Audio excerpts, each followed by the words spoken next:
여러분, 안녕하세요. 오늘의 흥미로운 자료 해설 시간에 오신 것을 환영합니다.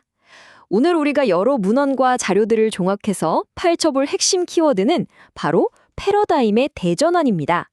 지역의 치열한 정치적 갈등부터 전 세계를 움직이는 거대한 지정학적 힘겨루기, 그리고 전통적인 교육 시스템을 송두리째 흔들고 있는 기술의 발전까지 우리 삶 전반에서 일어나고 있는 이 놀라운 변화의 흐름을 지금부터 저와 함께 짚어보시죠. 자, 그럼 본격적으로 오늘 다룰 4가지 핵심 주제들을 빠르게 훑어볼까요?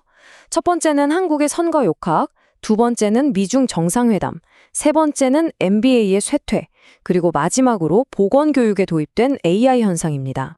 그럼 첫 번째 주제, 한국의 선거 역학 속 논란과 연대부터 바로 들여다보겠습니다. 최근 한국의 선거판 정말 치열한 논란과 쉴 새 없는 전략적 변화로 가득 차 있죠. 자, 여기서 정말 흥미로운 포인트가 하나 있습니다. 바로 주요 후보들이 신고한 재산 내역인데요. 재보궐선거에 나선 김용남 후보는 무려 127억 원을 신고했습니다. 그리고 오세훈 후보와 박형준 후보는 각각 72억 원과 55억 원을 신고했죠. 반면에 정원호 후보는 18억 원입니다. 유권자들 입장에선 언제나 이런 직관적인 숫자에 가장 먼저 시선이 쏠리기 마련이잖아요. 근데 돈 문제보다 더 선거판을 뜨겁게 달구는 게 있습니다. 바로 과거의 소환입니다. 정원호 후보를 둘러싼 논란의 타임라인을 한번 보시죠. 무려 31년 전입니다. 그때 발생했던 5.18 민주화 운동 관련 물리적 충돌 사건이 선거 직전인 5월 초에 핵심 네거티브 쟁점으로 부활해버렸어요. 급기야 5월 중순에는 과거 동석자가 직접 언론에 나와서 해명하는 상황까지 벌어졌죠.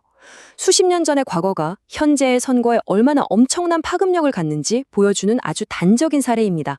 이런 마찰은 단순한 정책 검증을 훌쩍 뛰어넘습니다.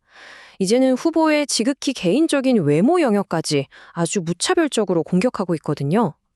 정원호 후보의 경우를 보면 인공관절 수술 자국을 가리려고 새긴 작은 문신들을 가지고 조폭 출신 아니냐, 중국인 아니냐 하는 정말 무분별한 정치적 공격이 쏟아졌습니다. 현재의 선거 환경이 과거의 점잖은 정치적 규범들을 다 무너뜨리고 얼마나 사적이고 파편적인 진흙탕 싸움으로 치닫고 있는지 생생하게 느껴지시죠? 여기에 미디어 검증 관련 논란도 절대 빼놓을 수 없습니다. 박형준 후보는 과거에 장애인과 재난 유가족을 조롱해서 큰 물의를 빚었던 극우 성향의 유튜브 채널 라이브 방송에 출연했다가 엄청난 비판을 받았습니다. 심지어 그 방송 유료 후원자들만 볼 수 있는 수익형 콘텐츠였거든요. 미디어 환경이 이렇게 다변화된 시대에 선거 캠프가 어떤 플랫폼에 발을 들이는지가 얼마나 거대한 정치적 리스크로 폭발할 수 있는지 확실히 보여준 셈이죠. 자, 그리고 이 모든 상황들이 아주 기가 막히게 보여주는 전략적 흐름이 있습니다. 바로 흩어진 표를 끌어모으기 위한 정당들의 치열한 단일화 연대입니다. 울산과 부산 일부 지역 상황을 보면요. 민주당은 북구를 챙기고 남구에서 경선을 치릅니다. 대신 진보당은 동구와 연제구를 확보하는 식으로 철저하게 교통정리를 마쳤어요. 겉보기엔 명분이지만 그 뒤에 숨겨진 아주 냉혹하고 현실적인 선거 역학입니다. 자, 지역 정치는 여기까지 보고요. 두 번째 주제, 미중 정상회담이 보여준 지정학적 교착 상태로 넘어가 보겠습니다. 이제 시선을 거대한 글로벌 지정학으로 확 넓혀보죠. 최근 베이징에서 트럼프 전 대통령과 시진핑 주석의 만남이 있었잖아요. 뉴욕타임스가 이걸 아주 날카롭게 분석했습니다. 트럼프는 시진핑을 위대한 지도자라며 한껏 치켜 세웠지만 시진핑은 꼼짝도 하지 않고 어떤 거래 시도에도 휘말리지 않았다. 여러분, 과거에 두 나라 사이에서 수백억 달러 규모의 계약이 척척 오가던 때와는 분위기가 완전히 180도 달라진 겁니다. 그래서 여기서 짚고 넘어가야 할 가장 핵심적인 포인트는 이겁니다. 회담 직후에 두 강대국이 내놓은 후속 메시지가 완전히 엇갈렸다는 거예요. 미국은 중국이 호르무즈 해협 개방이랑 이란 핵무기 제한에 합의했다라고 적극적으로 띄웁니다. 근데 중국은 어떨까요? 구체적으로 양보한 건 쏙 빼놓고 그저 중동 정세 안정에 동의했다라며 아주 모호한 입장만 취하고 있어요. 그야말로 완벽한 동상이몽입니다. 근데 여기서 이 판을 훨씬 더 복잡하게 만드는 아주 놀라운 사실이 하나 등장합니다. 바로 이란이 중국 선박들한테 조용히 호르무즈 해협 야간 통행을 허가해줬다는 겁니다. 심지어 이 합의 소식 트럼프가 베이징에 딱 도착한 직후에 이란 매체를 통해서 속보로 터졌어요. 이 물밑 협력이 뜻하는 게 뭘까요? 중국은 이미 에너지를 아주 안정적으로 수급하고 있다는 거고 굳이 미국 요구에 굽히면서까지 양보할 이유가 하나도 없었다는 걸 완벽하게 증명하는 거죠. 자, 국가 간의 지각 변동을 살펴봤으니 이제 또 다른 거대한 흐름을 보시죠. 세 번째 주제, AI가 가져온 파괴적 혁신, 바로 MBA의 쇠퇴입니다. 자, 50. 여러분, 이 압도적인 숫자가 대체 뭘 의미하는지 짐작이 가시나요? 놀랍게도 이게 바로 현재 미국 최상위권 명문 MBA 프로그램들이 학생들을 데려오려고 내건 학비 할인율입니다. 존스 호킨스 같은 어마어마한 명문대조차 50% 반값 장학금을 내걸고 있어요. 한때 비즈니스 세계의 초엘리트 코스였던 MBA에 도대체 무슨 일이 터진 걸까요? 사실 원인은 여러 가지가 얽혀 있습니다.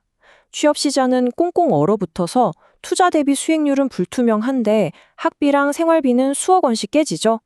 게다가 인플레이션 때문에 미국 유학 자체의 메리트도 뚝 떨어졌고요. 하지만 여러분, 가장 치명적이고 근본적인 타격은 따로 있습니다.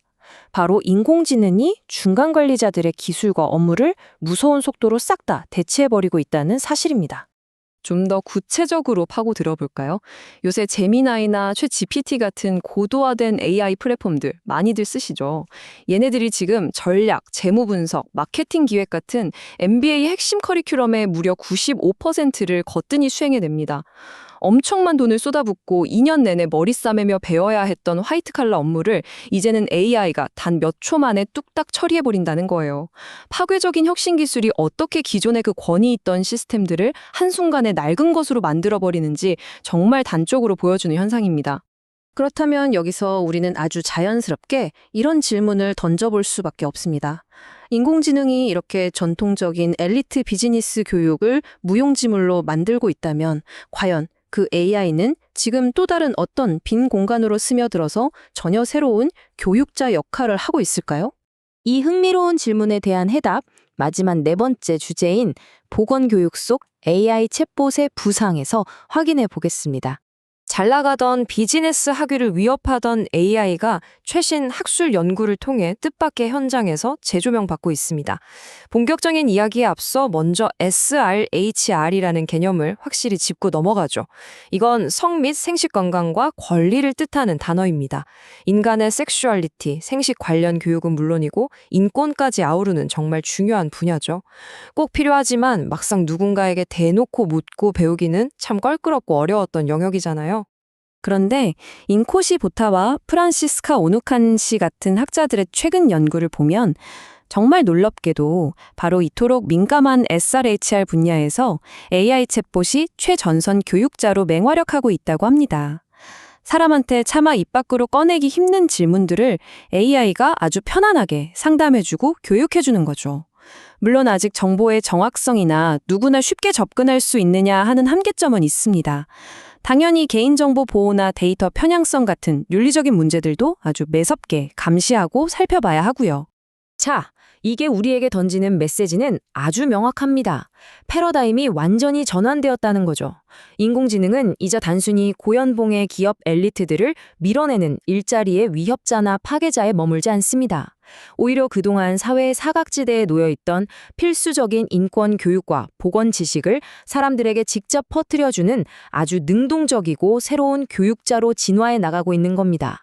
자, 오늘 우리는 한국 선거판의 진흙탕 공방과 현실적인 연대부터 미국과 중국의 아주 팽팽한 지정학적 줄다리기, 그리고 쇠퇴해가는 엘리트 MBA와 그 빈자리를 인권교육으로 채워가고 있는 AI 챗봇의 이야기까지 겉보기엔 전혀 다를 것 같은 이 파편화된 사실들을 엮어서 하나의 거대한 변화의 흐름을 읽어냈습니다. 인공지능이 교육의 규칙을 송두리째 다시 쓰고 글로벌 강대국들이 소리 없이 자신들의 동맹을 재편하고 있는 바로 지금. 여러분, 과연 우리는 이 완전히 새로운 패러다임에 적응할 준비가 되어 있을까요? 이 도발적이면서도 가슴 뜨는 질문을 여러분께 남기면서 오늘의 흥미로운 자료 분석 시간을 모두 마치겠습니다. 끝까지 함께해 주셔서 정말 감사합니다.